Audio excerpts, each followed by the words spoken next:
Hello, Jessica Hagmaier. Hagmaier? Hagmaier. Yeah. Hagmaier. Oh my gosh. Welcome to Entrepreneur Talks podcast run by Women Flakes. I'm so excited and I'm so excited. I can say to Thank have you you so here with much. me today. Thank you so much for your presence. Yeah, thank you, Ellen. Thank you for having me. I really appreciate it. Oh, fantastic. Oh, my door just made a noise, but The joys of video conferencing. yeah, Yeah. in the I'm sure my meantime, dogs will go off at some point too. I was So about I was about to tell you about my dog as well. In case some barking comes in, it's the dog. yeah, So here we go. mine too. Yeah, that's the way. So tell me before I go into your business, your story. Tell me where you're talking from. So I am actually in Dallas, Texas, in the United States, the Oh, land where COVID apparently doesn't exist for most people. really? It Yeah, is?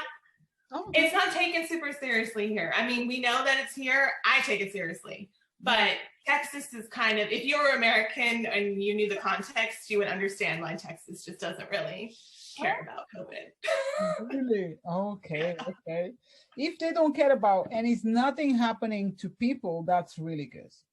Well, I mean, no, because Texas is like leading one of the leading states for COVID. So Oh, it's weird. It's a weird dynamic. Yeah. wow. Okay, welcome to Texas. Welcome to Texas. Exactly. Yeah. All right, thank you so much. So I presume it's morning there. Yes, it's 9 o'clock in the morning, 9:10. Okay. I'm Yeah. in London, United Kingdom, and I it's love London. three, three, 3 o'clock in the afternoon. Yeah. That's a good time. That's a better time It then. is, it is, it is. So let's start. Before we start our conversation, I want to ask you one simple, but can be very tricky question. Uh-uh. in three words, you tell me. Describe yourself. You tell me about yourself in 3 words as a person. Um, I love it. The face. that's tricky. I would say caring, passionate, and a little bit crazy, probably. Lovely, crazy. A little bit like the good crazy, not like the, stalker ex-girlfriend crazy, like the good crazy. I got it, and I love it. I'm a good crazy as well. I can Yeah, lovely good crazy. Thank you so yeah, much. Thank of you. course. Okay, so let's talk about now about your business. Yeah. What is So your business, Jessica? Yeah, so actually, to put it in a nutshell, I am a graphic designer, website designer, and brand development. So that's my business. We work with right now a lot of kind of small businesses, mom and pops as we call them, and then small businesses with. It's funny here. I don't know how it is in London, but here in the States, a small business is anything like under 300 employees. Yeah. That's considered a small business. Okay. So, So so those are, yeah, that's kind of our clientele that we work with. oh, okay. So that's big. hmm I don't know. Actually, you mentioned was good for you to mention. I don't know about London or UK, but actually, I think that this is the same thing here. 300 Yeah, still a small business, which is not small, but still no, small. Yeah, it's yeah, quite it's a lot of. crazy. Yeah, I kind of, and I think that it's an actual term here, but like I kind of refer to like mom and pops in the core of my clients, like as micro businesses, because if a small business is 300, we're Mm. probably more like I'm a micro business. And I'm a micro business. and Yeah. you are a micro business, but you're working with small businesses. Yeah, exactly. Small businesses, mom and pops. A lot. So a lot of my clients are like single owned companies or they're family owned companies and they don't have like a marketing department or a branding department or a tech department.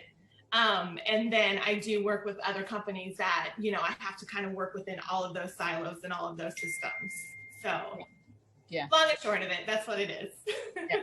But that's good. That's good. Gives you experience because while you were a micro, you're already developing and helping small businesses. When you Yeah. get into that stage, you will be developing massive businesses. Yeah, exactly.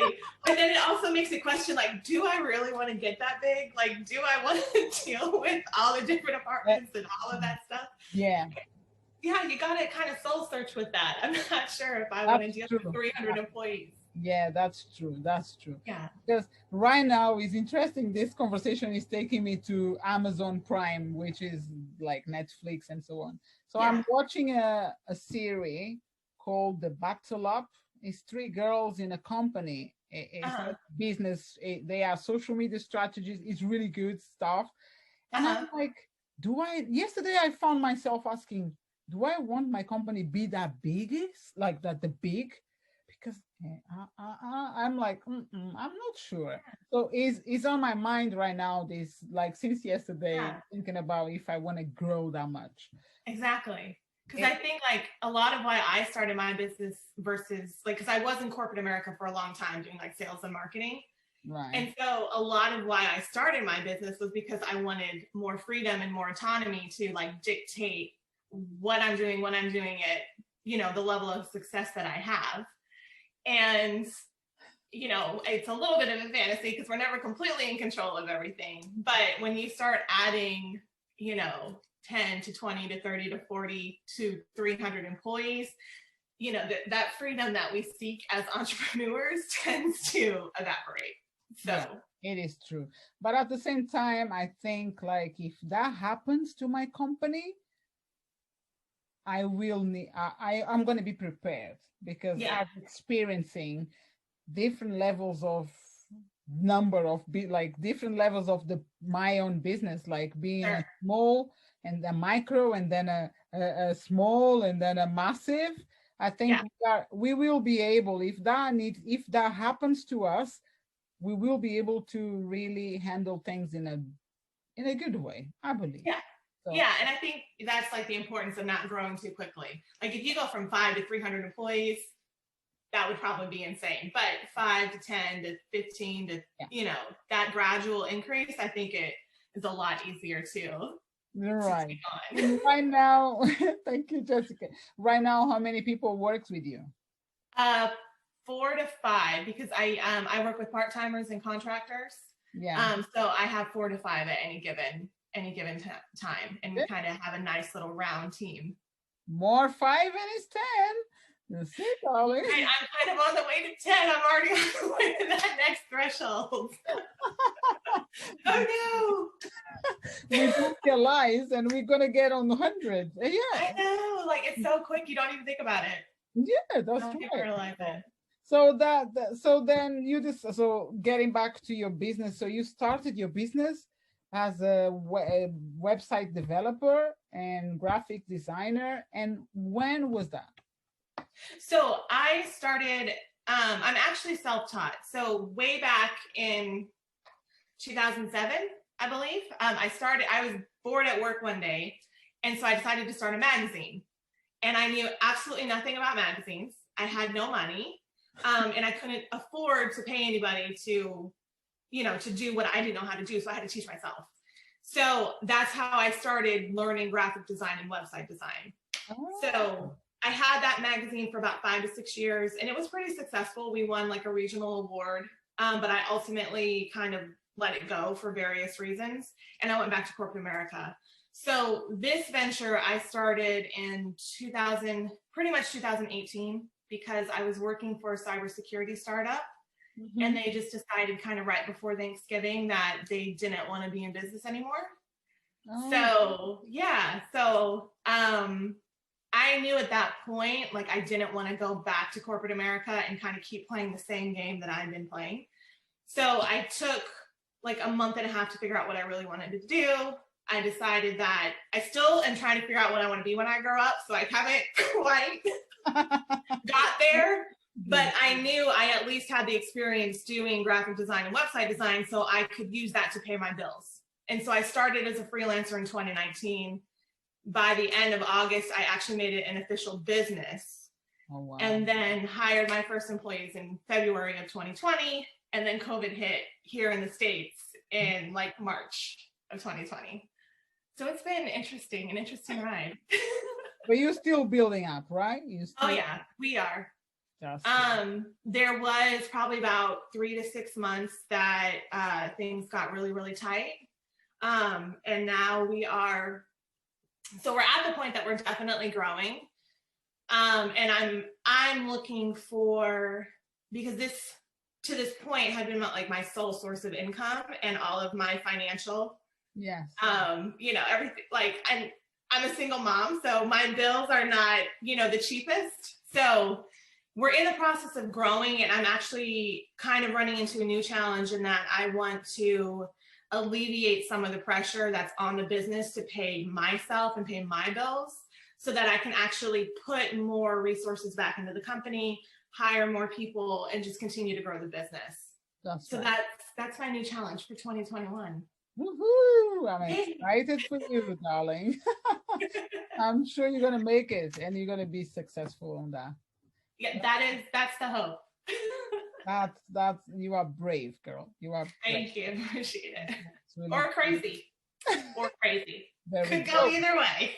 Like you said before, your 3 things. Yeah, crazy. Yeah, crazy. If you're not crazy, things they're not gonna happen. We need to be crazy to believe, to be able to do it. Because exactly. It's gonna be like, oh, I don't know, I'm not sure, but we go like forward. Yes, we do it. Well, and it's like The Office, because there's obviously the original British version and then there's the American version. And like, as funny as that show is, I have no desire for that to be my life and to be in a cubicle and punching a clock until I'm 55 or 60. And then, then what? So that's kind of where I'm at. That's like, I love that show, but it's kind of an inspiration to be like, no, man, no, let's keep taking risks. Worst case scenario, if you fail, it's all on me. So at least I'm not looking to something else or some external factor and be like, oh, I wish I would have, or I could have. So at least if I fail, I'm going to fail hard, and it's going to be all on me. And you're going to learn. We never fail, Jessica. We learn. I believe that.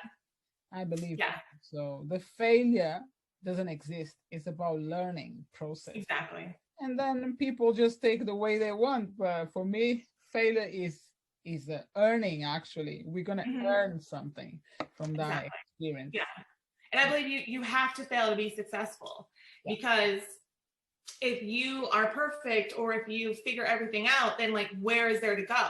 Once you're at the top, the only place to go is down. Right. So if you don't keep trying new things, if you don't keep taking risks, then eventually you're going to stagnate and you're going to circle of life, right? I'm not ready for that yet. I'm not ready to go back into the grass.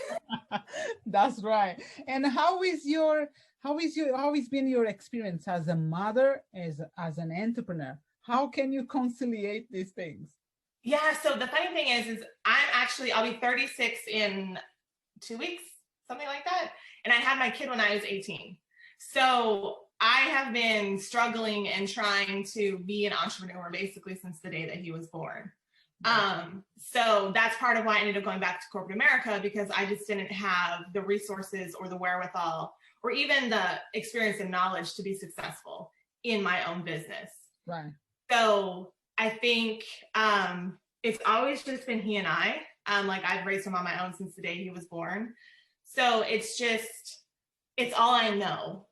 And I see, like, kids are great mirrors. Like, if you're willing to actually listen, like, they will tell you exactly or show you exactly who and what you are. And I've always raised my kid to be very independent and very, outspoken and to kind of determine his own path. Yeah. So it's just kind of funny seeing some characters and characteristics of myself that I don't necessarily like kind of reflected back on me. Or even like, him just calling me out, like, Mom, you're being petty, you're being an ass. Like, you just, like, you know what I mean? It's good because he's now old enough, like, he just turned 17. So he's now old enough to really see and understand what I'm doing. Yeah. And he's a good person to kind of bounce ideas off of, and kind of, even if I'm like having a mini meltdown, he'd be like, Mom, chill out. Like, you're good. Having a mini meltdown, he'd be like, Mom, chill out. Like, you're good. It's fine. And so now he's kind of taking on that same mindset, and he's kind of already figuring out what he's going to do when he graduates. He's been saving money so that he can move to California and start his own little, personal dream. So it's been fun. It's been very, very challenging. But I honestly, I wouldn't have it anywhere away. Like, that's my best friend. I know that I'm not his best friend. That's my best friend, and I love it. That's amazing. I'm like you, because Jessica, we are quite similar. Like my daughter as well. I had her when I was 21, and so we are more friends, or like no mother and because no one thinks I've got a daughter. The age she is, 23. Yeah. But funny is, I love that you said that is my best friend, but I know I'm not her best friend. Because exactly. But deepest, like deep down, I believe, I know that we are the best friends. Yeah. But they just think we're not the best friends. Yeah. And they, and it's like, it's how we were. Like, they think they know everything, and there is some societal sense of like, oh, you're just my mom. Doesn't matter how cool I am because I'm a young mom. It's like, oh, you're just mom. You're whatever. So I know that it'll eventually come back around, or at least when he has his own kids, it'll be like, oh wait, my mom wasn't so bad. She might have been a little strict, but she wasn't. Could have been a lot worse. Yeah. So.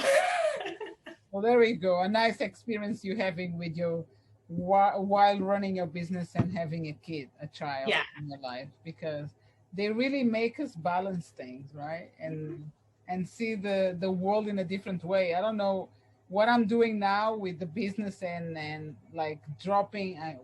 No, I did drop everything to start my business as well. Mm-hmm.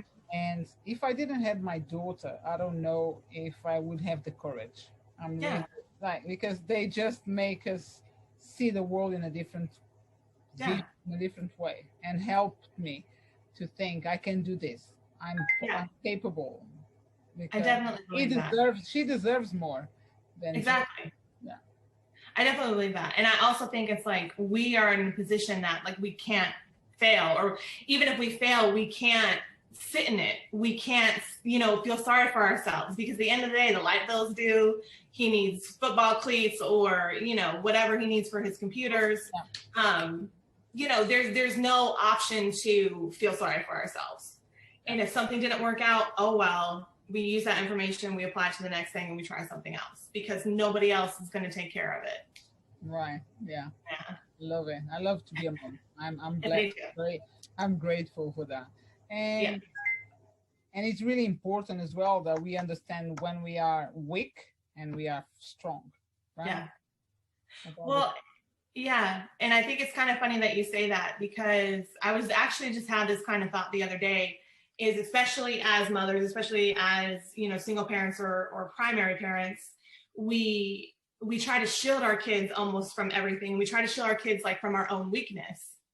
And like, oh, everything's fine, nothing's wrong.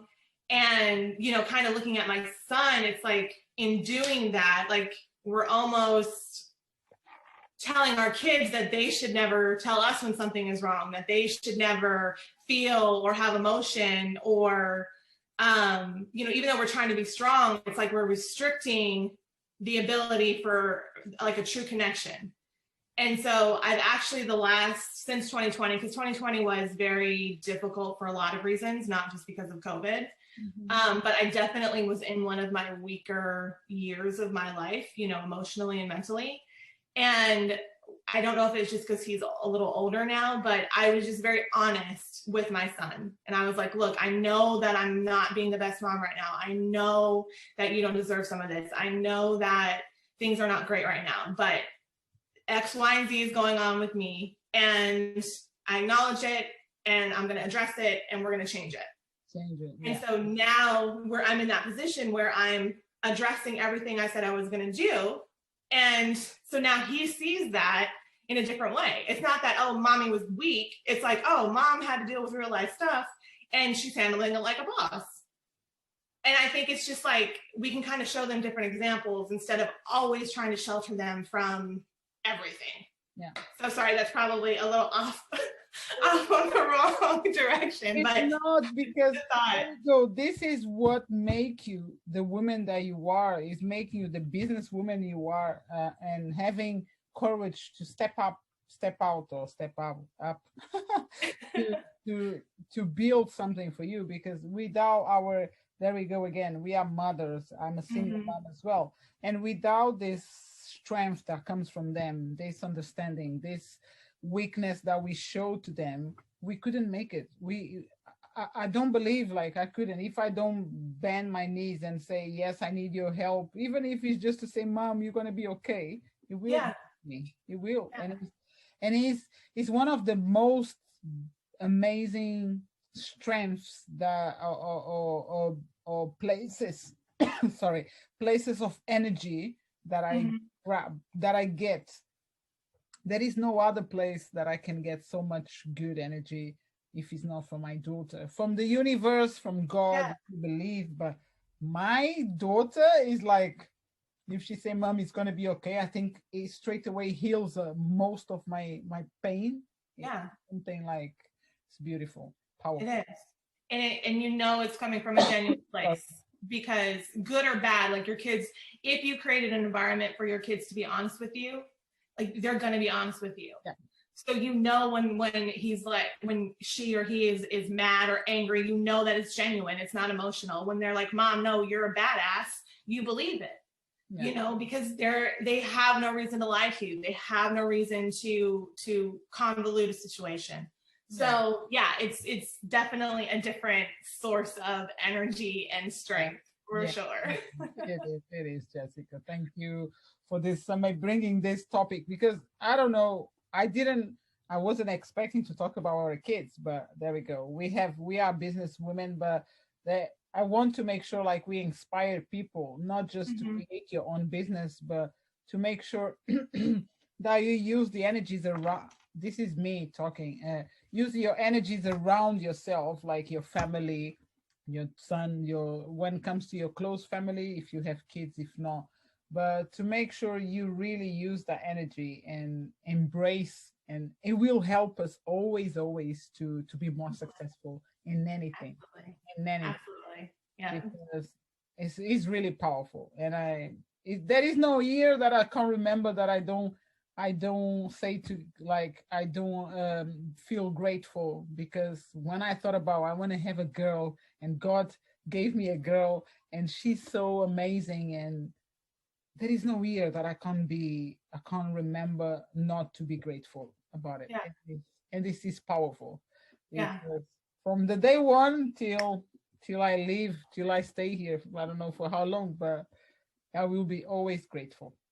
I agree. And I was the same way, but like with the boy, I was just like, I know that I need a boy. It's not just, I want a boy, because I'm a feminist, please believe. I'm all about woman power, but I knew for myself, I needed a boy to be able to accept, because I was 18, I had no idea what I was doing. Yeah. So I just knew in my heart, like I needed a boy for various reasons. And, you know, God or the universe, you know, Allah, Buddha, whoever you pray to, delivered. Yeah, so. That's right. So that's really good. Thank you so much for this conversation, Jessica. Yes, thank you for having me. You're welcome. And I'm sure we're going to keep in touch, but right now I got one more question for you, which is, how can people connect with you, where they can find you, and find about your work, what you do, and maybe some pictures of your son, because right now I believe everyone is going to be curious about it. Yeah, no, he's amazing. And he's very handsome, of course. But Instagram is like my little world. I love Instagram. So I do have a business Instagram, and it's websites, WEBSITES X Design. So yes, Instagram, websites X Design. My personal Instagram, and where you will definitely get a true sense of who I am, because I try my best to be authentic and not filtered, even on social media, is Gorgeous Web Design. So GORJESS web design. And yes, there's pictures of my kid up there. There's pictures of my work. There's pictures of me and my friends, my family. If there's certain political things going on or that kind of thing, that is typically where I voice my opinion on those things. So you will get a good sense of who I am and what I believe in, should you so choose. All this information, like the links, everything is going to be on the description of our podcast when it comes live. So anyone can click and talk to you and check your son if they're young and free. If he's still young and free by the time, we never know. But so make sure you get in touch as well to check it out. Jessica Business, which is website development, graphic design, and branding. Brand development, yeah. Fabulous, fabulous. Thank you so much, Jessica. Thank you so much, Ella. I really appreciate Grateful, and I love it. I love it. And I wish you all the best. Continuously grow your business. And if we need to go on to more than smaller business, like 300 people, let's embrace and see what it's going to take us, because exactly. It'll be a fun ride either way, right? Because if that will be happening, I'm sure you're going to have the right people behind your back to be possible, right? Absolutely. Building a team. Take care. Bye. Thank you so much. Bye. You too. Bye.